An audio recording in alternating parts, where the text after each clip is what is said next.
We've been discussing today's re-election of Mike Johnson as House Speaker, and we're now going to go to Capitol Hill to talk with Congressman Mark Alford, who will be serving on the House Appropriations Committee, the Small Business Committee in the 119th Congress. He represents the 4th Congressional District of Missouri, and he may have to run to the House floor here in just a moment as they'll be voting on that rules package that we were just talking about. Congressman Alford, welcome back to the program and Happy New Year.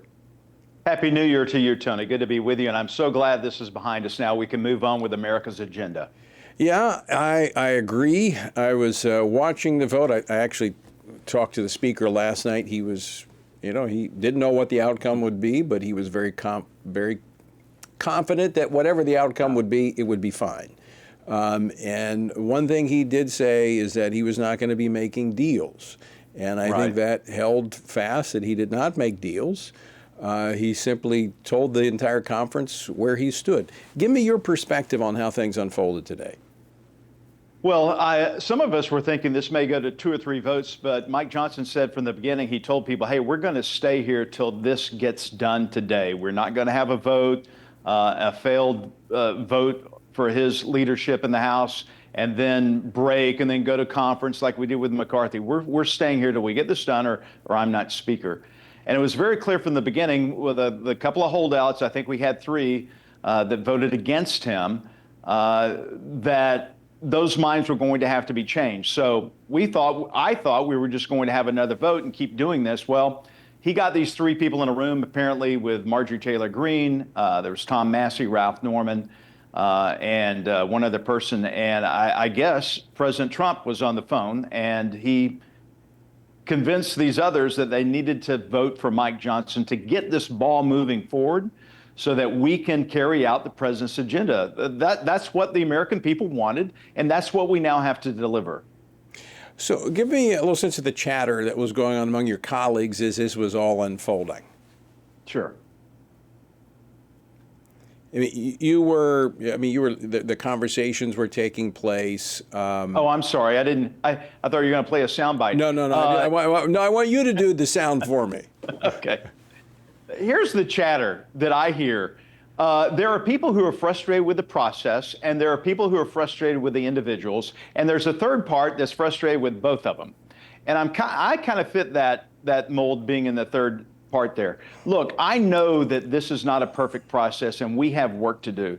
There is no bill that is going to be perfect.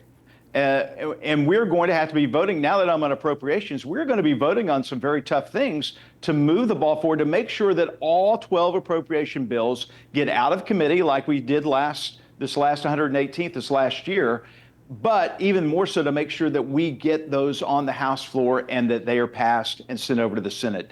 We passed 5 of those out of the House this year. That wasn't good enough. We did not fund the government. That's why we had a continuing resolution. And if you're going to stand against little things in a bill that hold you up for voting on that, maybe it's time to start looking at the bigger picture, that we can be more effective for President Trump and the America First agenda in getting our funding done. Now, we've got to get our spending under control. We've been over this before. We're $36.5 trillion in debt. I think it's the biggest existential threat to the United States of America. But the president's going to come out with his budget at the end of February.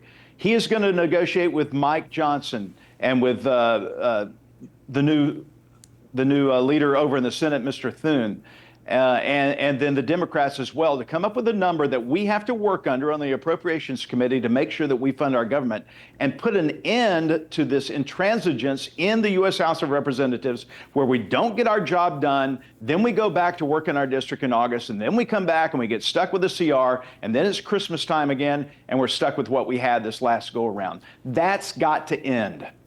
Do you think it will? Yes, I do. I think here's a couple of reasons why. Mike Johnson listens to people. He understands their differences, but he's also trying to move people along. And in order to move people along, you have to listen. Mike, Mike, he is a conservative to the heart. And so he gets, he used to be in the Freedom Caucus, I believe. He gets that side of it, and he understands where they're coming from.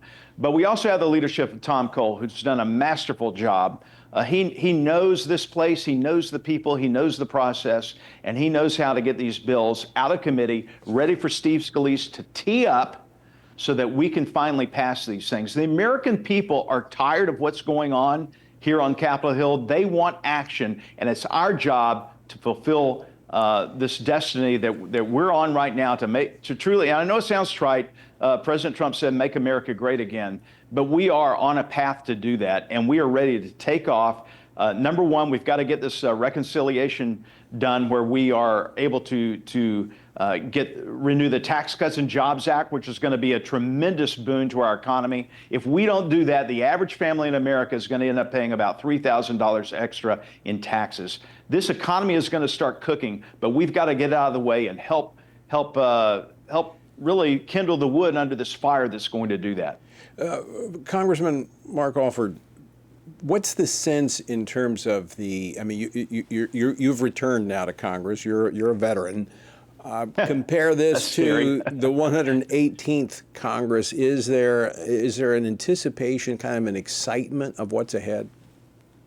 I think so. And look, it was so frustrating 2 years ago, and my wife is here, and my kids were in the gallery, and they didn't get to see me get sworn in. Now I have a bunch of friends that got to see me actually sworn in today. I think there's a buzz and excitement from the new members, this new energy, new blood, and this is the people's house. All different backgrounds come together and bring the best of America here to do the job for the American people.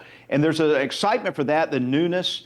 But there's also an excitement that we have a leader who is under the direction of God Almighty, who wants to put God first and our country and our families, and get, as he said in the speech again today, not just to make America great again, but to really make families great again. Lisa McClain talked about that, to get back to the true American values. I've said this in my speech before. I want to get back to a Norman Rockwell America. I feel like we've been living in a Rocky Horror Picture Show under President Biden. And it's time to get back to sanity and the common sense that President Trump stands for. Well, we're going to have that opportunity. Congressman Mark Alford, always great to see you. Thanks so much for joining us today. Thank you, Tony.